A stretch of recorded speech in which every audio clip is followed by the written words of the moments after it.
Bonjour, aujourd'hui j'aimerais vous présenter un kit qui n'est pas de la science-fiction.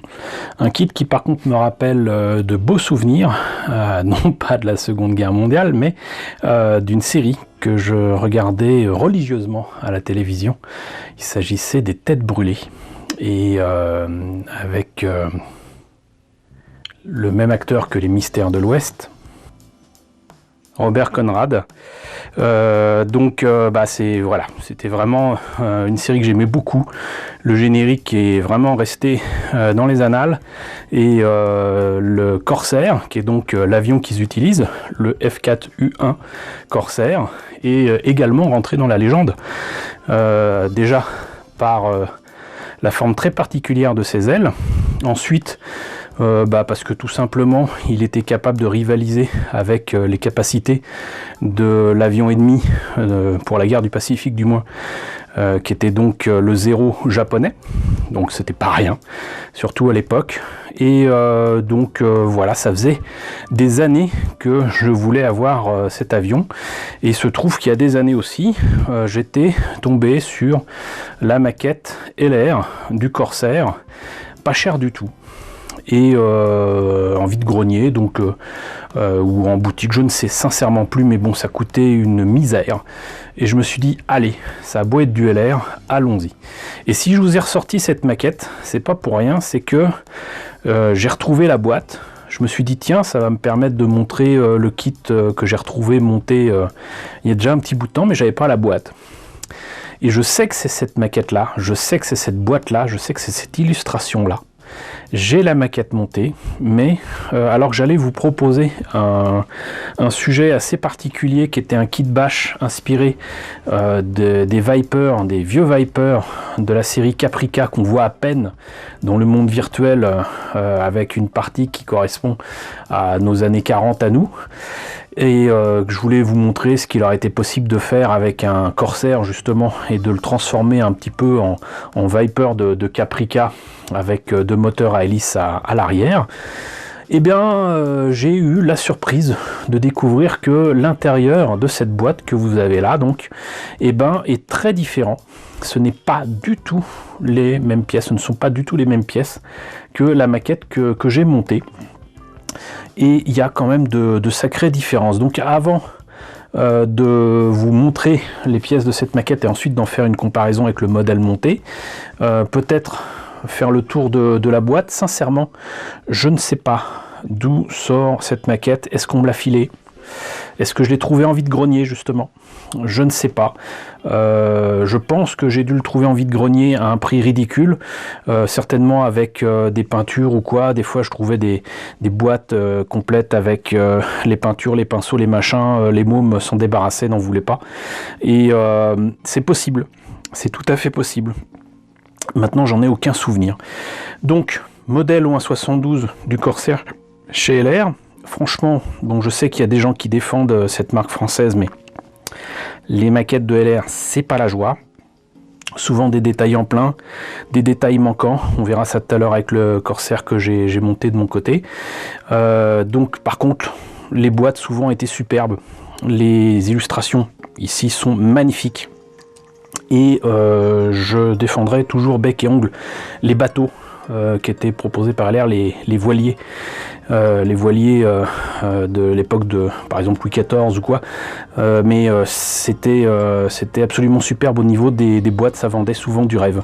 Quoi qu'il en soit, donc strictement rien d'autre que l'illustration que vous avez ici sur les côtés de la boîte, des informations concernant les couleurs à acheter, la description des modèles possibles à faire, certainement avec les décalcos qu'il y a dedans, la taille de l'engin, et quant au prix, je n'ai pas la moindre idée de ce que ça pouvait donner pour le prix de cette maquette à l'époque. Donc désolé, mais si ça se trouve, ça existe encore et ça se trouve encore. J'hésite à vous montrer la maquette montée avant de vous montrer les pièces. On va montrer ce qu'il y a dans cette boîte là déjà, on verra après. Alors, la notice, comme souvent avec LR, quelque chose d'imprimé en noir et blanc, un papier avec plein de langues différentes pour expliquer, attention, c'est pas fait pour les mômes. Là, vous avez donc la notice extrêmement simple qui montre comment monter le moteur et ensuite comment monter la cabine, le fuselage, la verrière, ensuite mettre le fuselage avec les ailes. Et voilà, donc j'imagine qu'ils partent du principe que on sait que s'il y a les autres ailes de l'autre côté, il faut les mettre. Mais vous voyez que je ne plaisante pas. Ils prétendent donc qu'il y a trois étapes, mais non. Voilà, c'est... Même s'ils indiquent ici 32, 31 pour l'autre côté, c'est... Moi je trouve pas ça génial comme façon de présenter les choses, on a toutes les chances de se tromper. Ensuite vous avez les décalcos à placer avec la version VF17 de l'US Navy et la CV17 de l'US Navy. La grosse différence apparemment c'est les cocardes et les couleurs. Voilà. Il y en a un qui doit être certainement tout bleu de partout et un autre qui est à la fois bleu et un peu blanc, bleu plus clair. Celui qu'on voit parfois dans les têtes brûlées, mais dans les têtes brûlées il me semble qu'ils étaient tous bleus. Une planche de décalco qui est pas si mal, qui me fait dire que très certainement ce kit là est un peu plus récent que celui que j'ai monté et peint. Parce que faut quand même bien l'admettre aussi, les décalcos chez LR c'était pas ça. Et donc là nous avons les pièces. On va commencer par les pièces transparentes avec donc la verrière. Ici donc le fuselage avec, je vous le disais, hein, des détails en plein. Alors ça c'était le délire de ceux qui adoraient ces maquettes là, c'était que en fait il fallait reprendre les détails en plein et les faire en creux, et donc du coup c'était des rois de, comment on appelle ça en français, du scribing en anglais quoi, donc de sculpter, de retracer ces lignes en creux. Moi j'ai des façons de prendre un petit peu plus mon pied les week-ends, hein. Voilà, donc là déjà je vois des détails qu'il n'y a pas sur la maquette que j'ai montée. Et les moteurs, la partie moteur c'est quand même pas ça du tout, c'est quand même assez grossier comme détail. Ici donc je vois aussi que les ailes étaient apparemment, on pouvait les mettre rabattues, on va dire, comme souvent les Corsair pouvaient être avec les ailes pliées pour prendre un peu moins de place sur les porte-avions. Là encore on voit l'autre partie du moteur qui est franchement pas terrible. Et on comparera tout à l'heure avec le modèle que j'ai monté et peint. L'hélice ici. La partie moteur avec, je sais pas comment on appelle ça, moi je vais appeler ça des pétales. Qui sont absentes du modèle que j'avais monté et peint. C'était absent. J'ai dû les faire moi-même à coup de pince coupante. Et je note que ce modèle LR est atteint de revélite, coucou Christophe, puisqu'il n'y a pas de pilote. Voilà, d'habitude LR mettait quand même des pilotes, ou un 72 avec ces trucs là, c'était moche, mais il y a des pilotes. Là il n'y en a pas. Donc voilà pour ce kit, je ne vois même pas pourquoi je range. Il faut que je vous présente donc le modèle monté et peint. Hop là, voilà. Alors je ne tire aucune fierté de ce kit que j'ai monté et peint pour voir ce que je pouvais faire avec un kit de base et ce que je pouvais faire avec les Gundam marqueurs que j'avais à l'époque en grande quantité. Je suis pas satisfait du résultat, mais bon ça va, c'est honnête, c'est franchement honnête. Donc déjà, vous avez peut-être, vous vous rappelez peut-être des pièces tout à l'heure, donc qui correspondraient à ça là en dessous. Hop, je vous ressors ça. Hop, petite grappe sort d'ici. Donc vous voyez que ça c'est la partie avec les trains d'atterrissage et une partie du moteur. Donc vous avez des espèces de petites valves ici qui sont absentes là. D'ailleurs je note que le mien a des bombes sous le fuselage qu'il n'y a pas sur ce modèle-ci du tout. Donc, montrer aussi ça. Il y avait toujours autant de détails en plein sur ce kit, qu'on voit un petit peu moins avec la peinture. Hein. J'ai quand même vraiment salopé. Mais au moins il y avait des rivets qu'il n'y a pas là du tout. Là il y a tout un tas de lignes de structure et de rivets qui sont absents de ce modèle-ci. La partie intérieure du moteur, au moins là il y avait des espèces de grilles. Ça n'a rien à voir avec ça. Strictement rien à voir. Là, il me semble que l'empennage arrière est un peu différent.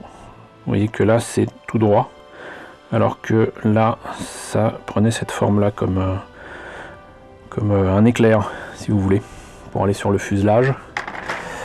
On peut continuer comme ça longtemps, mais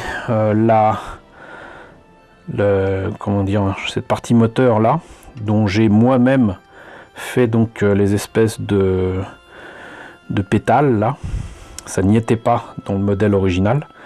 Là vous avez on va dire des proto-pétales, on les voit un petit peu, mais surtout c'est en deux parties, et du coup ça n'a rien à voir avec ce qu'on a là. Donc très clairement on a affaire à deux maquettes différentes. Alors d'où sort cette maquette? Est-ce un modèle Airfix qui a remplacé un modèle LR? Je ne sais pas, les plus spécialistes d'entre vous me le diront, mais du coup je ne peux pas faire le projet que j'avais de faire donc du coup un Corsair Viper Caprica. C'est juste pas possible parce que comme vous l'aurez compris, je ne peux pas utiliser les pièces de cette maquette que je voulais réutiliser avec les pièces de cette maquette-ci. Et c'est bien dommage parce qu'en fait ce que je voulais c'était faire comme dans Caprica, donc trouver un moyen d'inverser le fuselage, de mettre les ailes vers l'arrière et de mettre, comme sur les Viper, non pas 3 mais 2 moteurs à hélice à l'arrière. Des moteurs à hélice, des avions à hélice qui avaient donc leur moteur à l'arrière, parfois même à l'avant et à l'arrière, ça existait.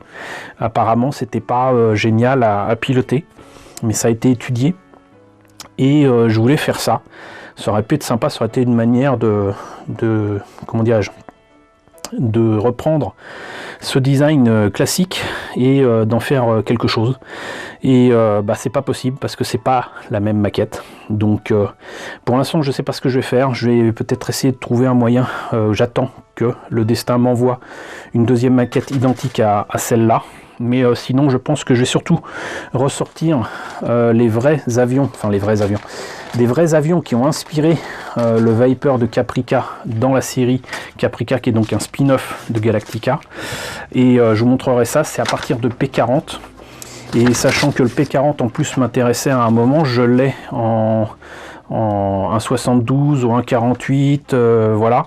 Et je pense que non seulement j'ai tout ce qu'il faut pour faire un Viper Caprica à partir d'un P40, voire d'un P50, mais en plus de ça, il y a tout ce qu'il faut aussi pour faire une autre version du P40, d'un film que j'aime bien, qui a très peu marché au cinéma et que peu de personnes ont vu. C'est dommage parce qu'il y avait un casting de fou avec Jude Law, Gwyneth Paltrow, Angelina Jolie, et c'était Captain Sky et le monde de demain.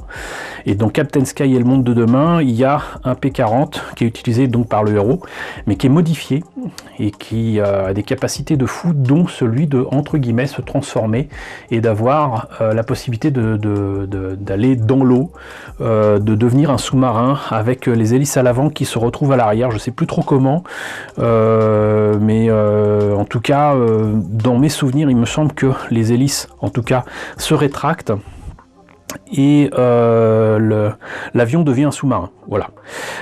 Donc c'est quelque chose qu'il est possible de faire avec le P40. Et comme vous le savez de toute façon maintenant, moi j'aime apprendre des maquettes avec des engins réels, des maquettes réalistes, entre guillemets, et en faire autre chose.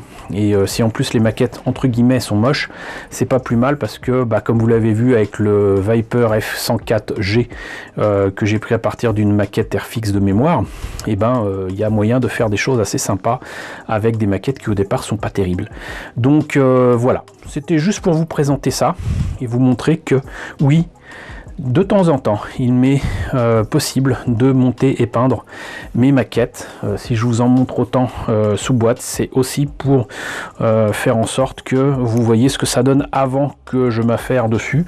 Mais j'ai énormément de maquettes et surtout j'ai énormément de maquettes qui ne seront jamais faites telles quelles, comme ce Corsair que j'avais l'intention de transformer en Viper de Caprica.